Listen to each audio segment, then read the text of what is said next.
Gather round, little ones. I have a story for you. I love the stories Her Majesty tells us. So do I. What's the story this time, Your Majesty? I'm glad you asked. Today is the story of Little Red Riding Hood. Yeah! Yeah! Now, I'm sure you're familiar with the story. Yeah. Little Red gets lost in the woods and runs into a wolf, who disguises themselves as Grandma and waits to attack Little Red. And you'd be right. Well, this version of Little Red Riding Hood is a more, shall we say, unique take on the classic story, featuring someone who had just arrived here not too long ago.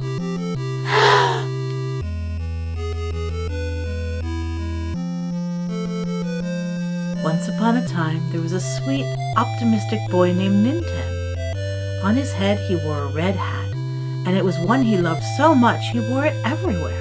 Queen Mary! Queen Mary! Yes, little one?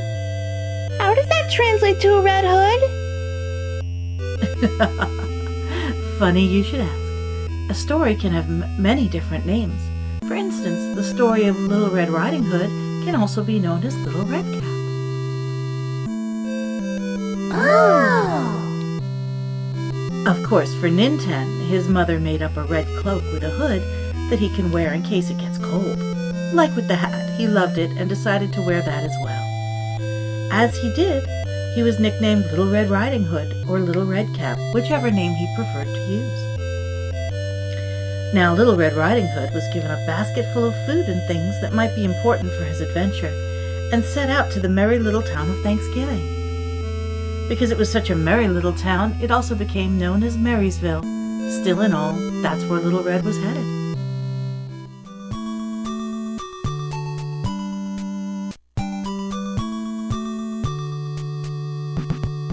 Little Red Riding Hood was walking along, basking in the sunlight as he made his way to Marysville without a care in the world.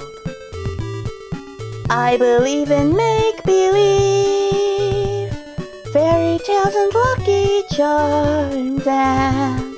However, Little Red had found himself at a fork in the road and didn't know which path would lead him to Marysville and which didn't. Huh? Which way do I go? Luckily for Little Red, he remembered that he had his baseball bat. So he took it out from his cloak and threw it high in the air. Let's try that again. Luckily for Little Red, he remembered that he had his baseball bat, so he took it out from his cloak and threw it high into the air. Whichever way the bat was pointing when it landed would be the path he takes. So when it landed, it pointed to the path on the left. Aha! That way should take me to Marysville. So Little Red picked up the bat and started heading along the path. Little did he know, there was something lurking in the dark wooded area of the path. A glimpse of eyes where none should show appeared and tracked Little Red by the hood he wore. As Little Red made their way along the path, a wolf appeared before him. How you doing, Little Red? Wolf coming at ya. I really didn't think that one through, did I? Little Red was somewhat surprised by the wolf, but didn't think much of it at first. Oh, are you talking to me? Little Red asked. Of course I am. Are there any other Little Reds I'm not aware of? The wolf replied. Fair point. The wolf then asked Little Red, Where are you off to this fine morning? to which Little Red replied, I'm heading off to the town of Marysville. I see. said the wolf. And what do you have in that there basket? Just some supplies I might need for my adventure. Food, some reading material, a magic hook linked to the Kingdom of Magic Hands. You know, the essentials. Little Red answered. Upon hearing this, the wolf licked its lips. And this adventure you speak of? What do you plan to do?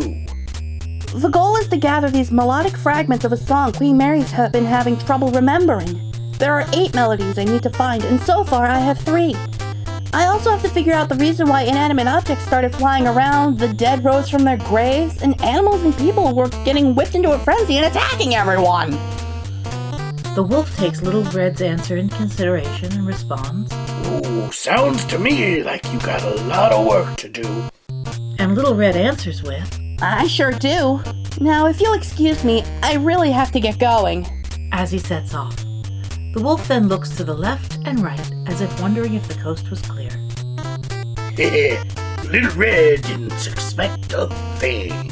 Said the wolf with a smirk as his stomach grumbled, and he soon got to work. This is when the wolf takes on his disguise, isn't it? How astute an observation, little one. Yes. In order for the wolf to trick Little Red Riding Hood, he would need a disguise, so he quickly got to work on making one. Once this disguise is complete, I'll use it to lure Little Red into a false sense of security. Then I can get the drop on them and take their basket. Those goodies will be mine. All mine. If you're wondering how a wolf is operating a sewing machine, don't sweat it. It's a fairy tale. It's also earthbound, so there's that. Red won't know what hit him. Ain't I a stinker? As Little Red Riding Hood continues down the path, he encounters the wolf again, but under the disguise of the crowned Queen of Magic Hand. Queen Mary? Am I reading that right? Hey, it had to be someone Little Red knew. Fair point, but why me in particular? Maybe the wolf couldn't find Grandma. Or they didn't know Grandma? That's honestly an excellent point you two raise. Anyway, Little Red had encountered the wolf, who had disguised himself as me. Oh, my dearest Little Red Ninten, how I have longed to see you again. Who does he think he's kidding?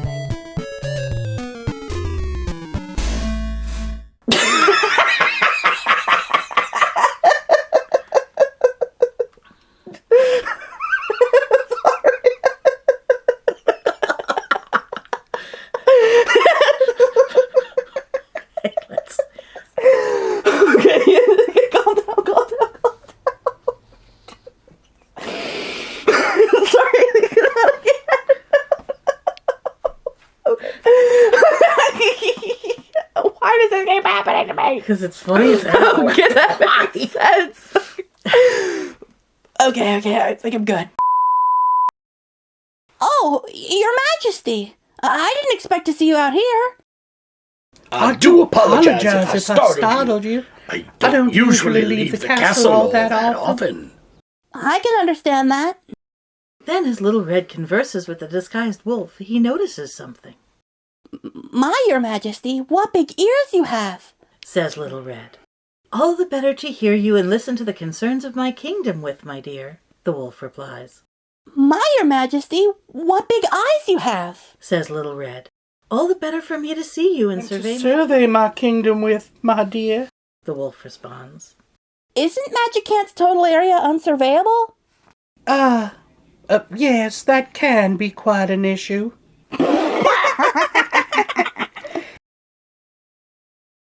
My, Your Majesty, what a big nose you have! Says Little Red.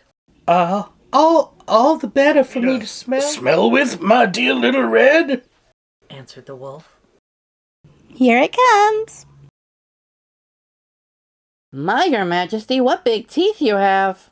Says Little Red in a tone of voice that indicates he knows what's going to happen. All the better for me to eat you with! Growled the wolf, dropping all pretenses as he sheds his disguise and lunges, poised to gobble Little Red Riding Hood up! Oh, right, he has a baseball bat.